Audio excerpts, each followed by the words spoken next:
Salut, c'est Thomas du site gagnerauparissportif.com. On se retrouve aujourd'hui pour voir s'il faut suivre ou non des algorithmes dans les paris sportifs.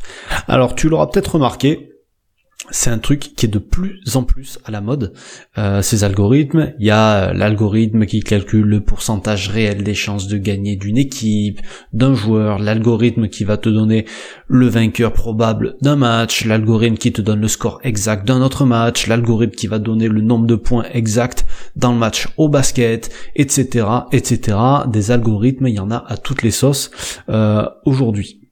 Donc ce que je voudrais essayer de répondre, c'est s'il faut suivre ou pas les algorithmes dans ce podcast. Ok, voilà.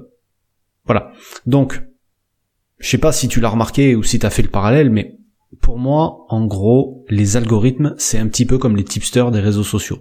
Il y a n'importe qui peut créer le sien et dire qu'il est rentable.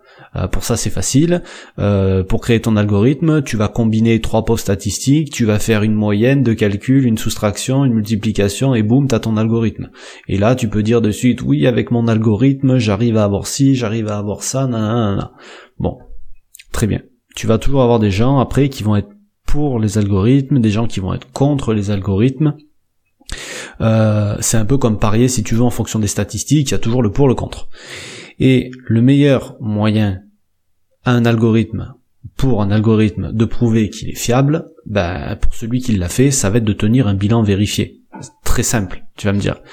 C'est évident, le mec qui s'est cassé le cul à faire un algorithme, qui a mis des jours, des semaines, voire des mois à le mettre au point, il a juste à se créer un bet bilan Blogabet ou Tipster ou peu importe la plateforme, ce qu'il veut, pour vérifier ses pronos. Ça va pas lui demander énormément de travail en plus, et au contraire, ça va lui faire gagner en crédibilité. Comme ça, le premier qui vient et qui le critique, il va pouvoir lui envoyer son bilan dans la gueule, et puis l'autre, ça lui fera fermer sa bouche. Et puis tant qu'à faire, il a même qu'à l'afficher à côté de son algorithme, comme ça au moins, ça clôt le débat, et il n'y a plus rien à redire sur son truc.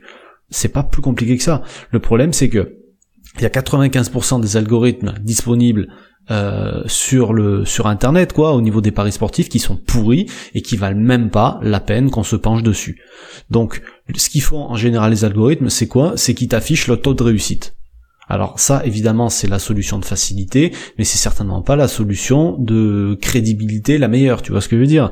Parce que c'est simple, mais dire que Barcelone, il faut jouer Barcelone au nul à 1,04 ou qu'il va y avoir plus de 1,5 buts dans un match de Barcelone, excuse-moi, mais pour jouer des cotes à 1,10, il va falloir en envoyer des paris et des gagnants pour que tu sois rentable. Donc même afficher des taux de réussite à 90%, à 70%, souvent les cotes sont tellement pourries si tu compares avec parce qu'ils prennent pas forcément en compte les cotes quand ils donnent ces taux de réussite.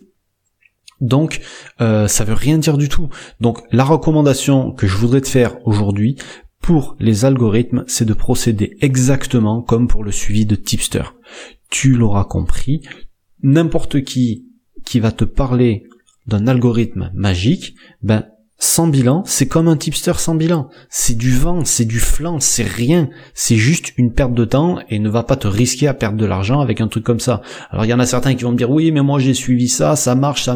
Montre-moi un bilan, donne-nous un bilan, prouve-nous que ça marche avec un bilan. Encore une fois, ces gens-là, en général, qui ouvrent leur bouche, ils ont rien à montrer et ils peuvent pas te montrer qu'en fait c'est vraiment rentable. Mais évidemment, dans toute la merde qu'on peut retrouver partout, tu vas toujours en avoir qui fonctionnent, des mecs qui sont sérieux, qui ont créé des algorithmes qui font leurs preuves, ou au moins qui sont en train de faire leurs preuves, et les mecs qui travaillent dessus, et il y a que ceux-là qui vont mériter notre attention. Voilà. Donc je vais pas t'en donner un, parce que en fait j'en ai pas sous la main, mais on me pose souvent la question, et je connais des personnes qui travaillent sur des algorithmes, ils sont en train de travailler de la manière dont je te dis, ils sont sérieux, donc le jour où ils auront fait leurs preuves, je te parlerai d'eux, je te les recommanderai sans problème, y a aucun souci à avoir avec ça, mais pour l'instant tu sais vraiment à quoi t'attendre, à toi de faire le tri, tu pourras plus te faire avoir, enfin je l'espère. Voilà, sur ce je te laisse, je te retrouve demain pour un nouveau conseil en paris sportif, je te souhaite une bonne journée, salut.